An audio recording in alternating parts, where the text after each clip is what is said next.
युवा बेरोजगार है, कोई सुविधाएं मूलभूत तरीके से है नहीं। मेरे को घर लगा लें, मैडम सोनिया जी लगा लें, राहुल जी लगा लें, तो भी नहीं आएंगे वो।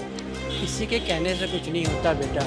जो प्रैक्टिकल बात है, मोदी ने बड़ा नाम कमाया है, निश्चय ये बनाएगा, as sure as death. 100 Modi या 100 शाह आ जाएं, फिर भी इस बार 2024 में कांग्रेस की सरकार बनेगी। मल्लिकार्जुन खड़गे का ये बयान कितना कारगर साबित होता है, जनता का इस पर क्या इम्पैक्ट पड़ता है, इसको जानने के लिए सीधे पहुंच गए हैं हम जनता के बीच।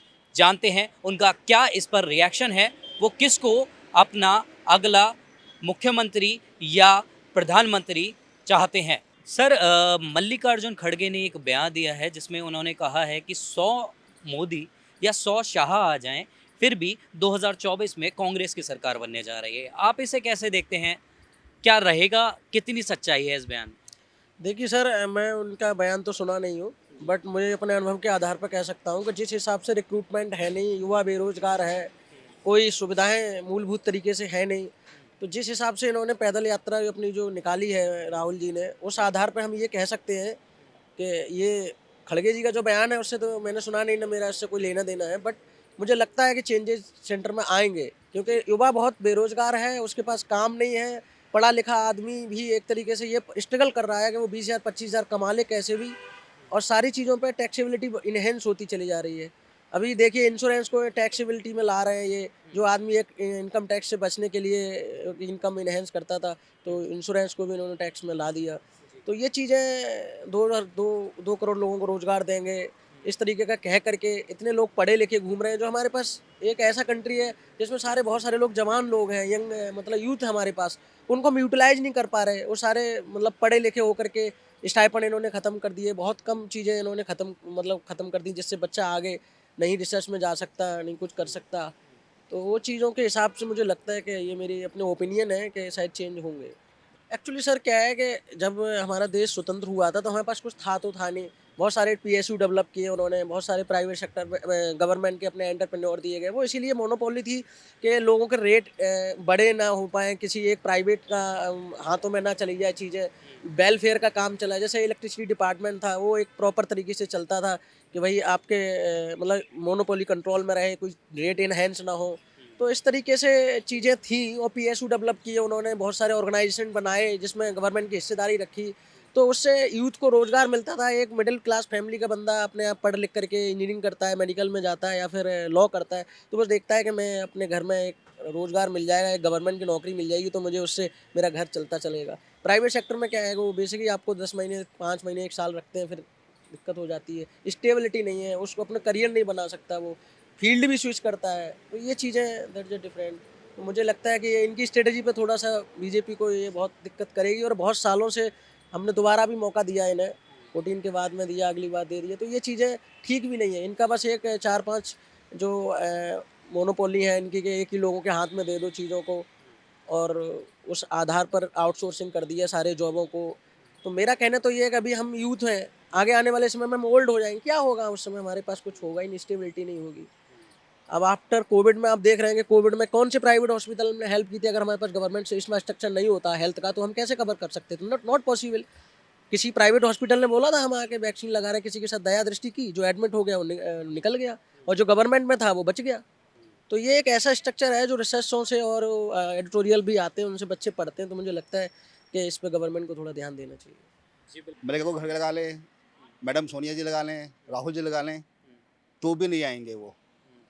उनकी हरकतें और उनका देश को और खासकर युवा पीढ़ी को सब समझ में आ चुका एजेंडा।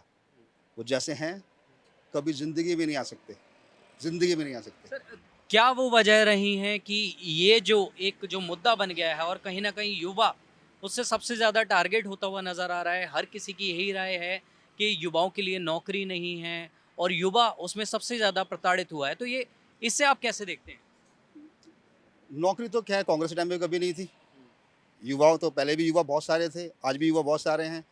उभरता हुआ देश है युवाओं का, हमारा भारत देश है। खुद भारत उभरता हुआ राज्य है पूरे वर्ल्ड के अंदर में। उस हिसाब से जो जो आता है, तो उसमें कोई नया एजेंडा नहीं है उनके पास में। बेरोजगारी तो है और पूरे वर्ल्ड के अंदर में है, रिसेशन पूरे वर्ल्ड में चल रहा है इस समय, सबकी नौकरी छूट रही हैं। उसके बावजूद भी देश में ज़्यादा विकास दर हो रही है, अर्थव्यवस्था तेज़ी से बढ़ रही है, तो उम्मीद है आगे कुछ रोज़गार तो आएंगे। स्टार्टअप मिला जा रहा है लोगों को, जो लोग करने वाले हैं उनके लिए बहुत काम है, जिनको करना नहीं है उनके लिए काम कुछ भी नहीं है। तो आप मानते हैं, आप डिजर्व करते हैं कि कांग्रेस उस पद की उम्मीदवार हो सकती है? नहीं, मैं नहीं मानता उसको। कोई है ही नहीं उनके पास में, कोई सामने ऐसा चेहरा तो हो जो मोदी सामने खड़ा हो जाए, कोई भी नहीं है उनके पास में। कोई एक उनका एक मंत्री बता दो जो उनके साथ पहले थे, आज वो कहाँ हैं सारे सारे। जो वहाँ चटुकारिता करता है वो रहता है, जो थोड़ा सा बोलने की कोशिश करता है गांधी परिवार के खिलाफ के अंदर में, वो बाहर कर दिया जाता है। तो नहीं है, कोई सामने नहीं है। अभी भी वही हो रहा है। अभी आज कमान मल्लिकार्जुन खड़गे के हाथ में है, लेकिन फिर भी बिना राहुल जी के, बिना मैडम जी के इशारे के बिना कुछ नहीं होता। वो दिखावा ही है सब। वो पहले भी ऐसा था, आज भी ऐसा है, कुछ चेंज नहीं है उनके में। किसी के कहने से कुछ नहीं होता बेटा। जो प्रैक्टिकल बात है, मोदी ने बड़ा नाम कमाया है, निश्चय ये बनाएगा, एज श्योर एज डेथ।